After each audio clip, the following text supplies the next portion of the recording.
Do you prefer an innie or an outie?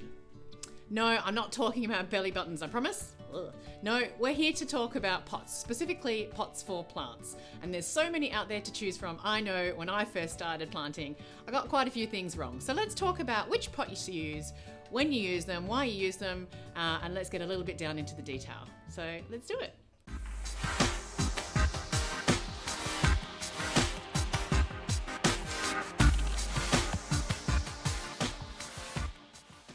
So the pots that we're going to talk about today are the plastic nursery pots, terracotta pots, beautiful ceramic pots, other pots like metal, stone and wicker baskets, and ending on self-watering pots. So let's talk about plastic pots and why they're handy, pros and cons. Let's have a look at them. So plastic pots, for starters, there's a huge variety around. You know, you can buy big sizes, small sizes, and they're very lightweight, so easy to carry around if you want to swap your plants around the house.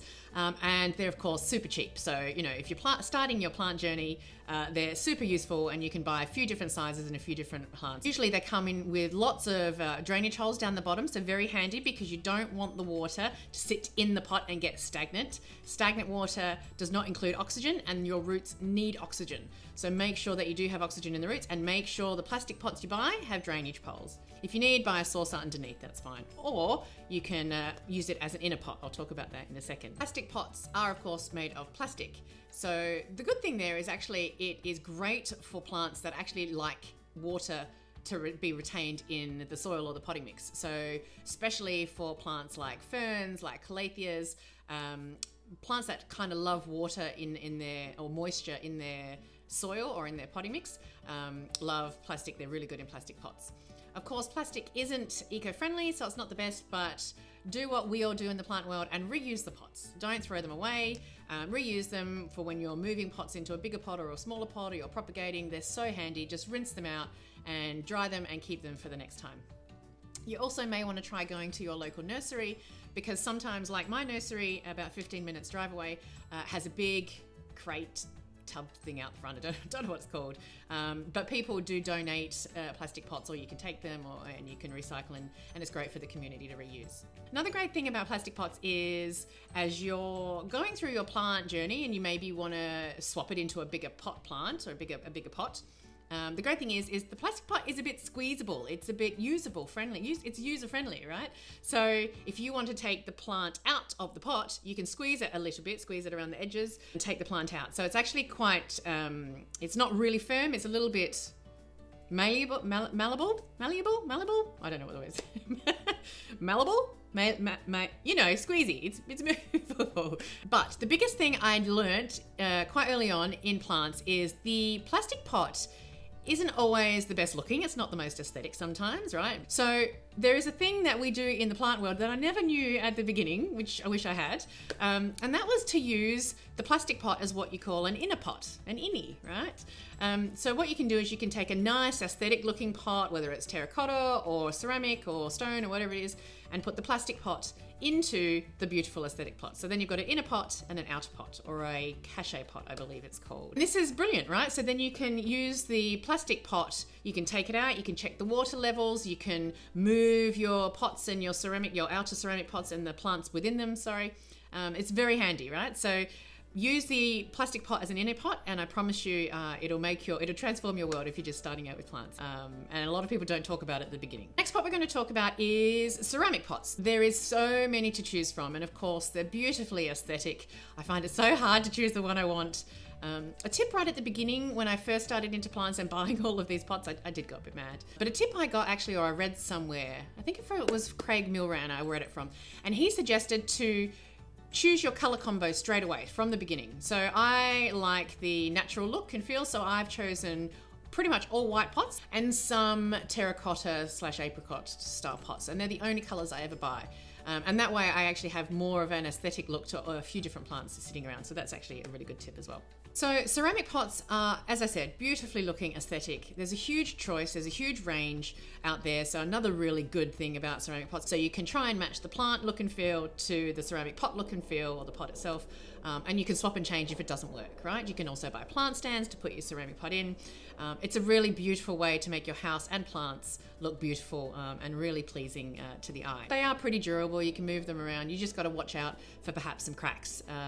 And if you do, you can just seal them as well. It's pretty easy. Final thing about a ceramic pot that, again, you don't really think about at the beginning when you're first buying plants, but they are quite heavy. So if you've got a tall plant, or in the future you want to build a moss pole or some kind of stake that you want the plant to put in, it is a good weight at the base. So if you put your plant in your inner pot, you put it in your ceramic pot, you maybe want to put a few like weights within the pot. It's a really good base and keeps your plant stable. So another nice little tip that people don't normally tell you about.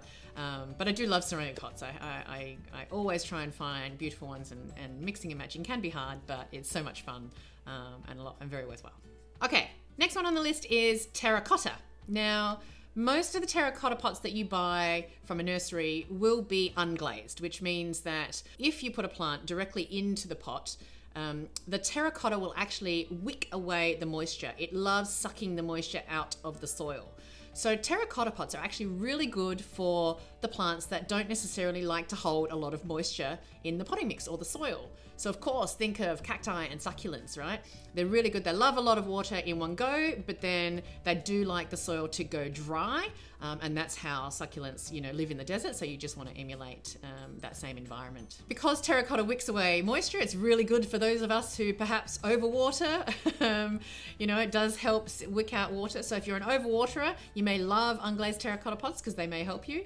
Again, try and look for ones with drainage holes down the bottom, especially if you're going to put the plant straight into the terracotta pot and not use an inner pot.